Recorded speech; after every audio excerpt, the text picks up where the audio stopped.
Hello বন্ধুরা, আবারও নিয়ে চলে এসেছি একটা নতুন রেসিপিতে। আর এই সিজনে যদি এই রেসিপিটা না খেয়ে থাকি তাহলে মনটা কীরকম হয়।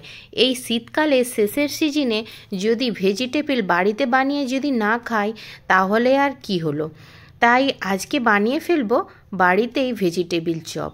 আপনারা তো দোকানে কিনে খেয়ে থাকেন, এইভাবে বাড়িতে একবার বানিয়ে খেয়ে দেখবেন রেস্টুরেন্ট বা দোকানের থেকেও দারুণ টেস্ট হয়। তার জন্য সব সবজি আমি কেটে নিয়েছি। এখানে গ্যাসের চুলায় 2 টেবিল চামচ তেল গরম করে 1 চামচ 5 ফোড়ন, 2 টেবিল চামচ আদা, 1 চামচ কাঁচা লঙ্কা কুচি দিয়ে খুব সুন্দর করে ভেজে নিয়ে গাজর আর বিটটা দিয়ে দিলাম। এর ওপরে দিয়ে দেব পরিমাণ মতো লবণ। লবণটা দিয়ে দিলে গাজর আর বিটটা খুব সুন্দরভাবে সেদ্ধ হয়ে যাবে। গাজর বিটটা সেদ্ধ হয়ে যাবার পর দিয়ে দিচ্ছি মটরশুঁটি আর সেদ্ধ করা আলু, যাতে বাইন্ডিংটা খুব সুন্দর আসে। সব কিছু আমি একসাথে সুন্দর করে মিশিয়ে নেব। একটু টাইম নিয়ে কাজটা করে নিতে হবে।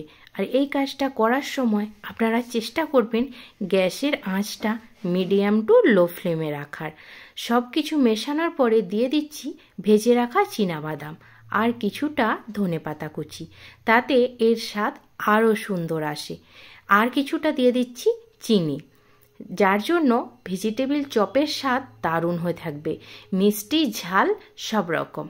দেখতেই পাচ্ছেন কত সুন্দর আমার বাইন্ডিং এসেছে। এখানে আমি কিছুটা কর্নফ্লাওয়ার নিয়েছি, কর্নফ্লাওয়ারটাকে জল দিয়ে গুলে নিলাম।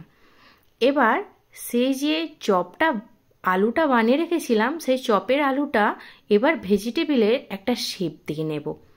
আর এইভাবে আমি পুরো দোকানের মতো শেপ দিয়ে নিচ্ছি, যাতে মনে হয় এটা আমরা দোকান থেকেই কিনে এনেছি।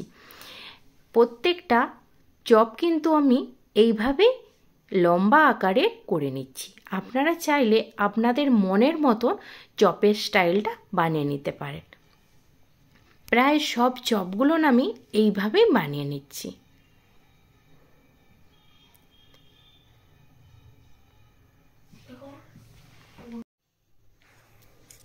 আর এইভাবে যদি আপনারা স্টোর করে রাখতে চান তাহলে ডিপ ফ্রিজে কয়েকদিনের জন্য স্টোর করে রাখতে পারেন।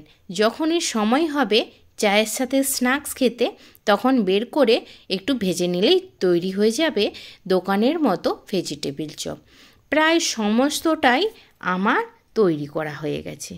এইবারে আমরা একটা কোট দিয়ে নেব।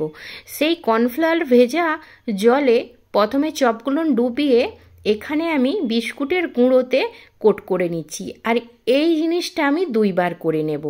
আপনাদের দেখার স্বার্থে আমি 1 বার দিয়েছি, কিন্তু এটা আমি 2 কোট করে নিয়েছি।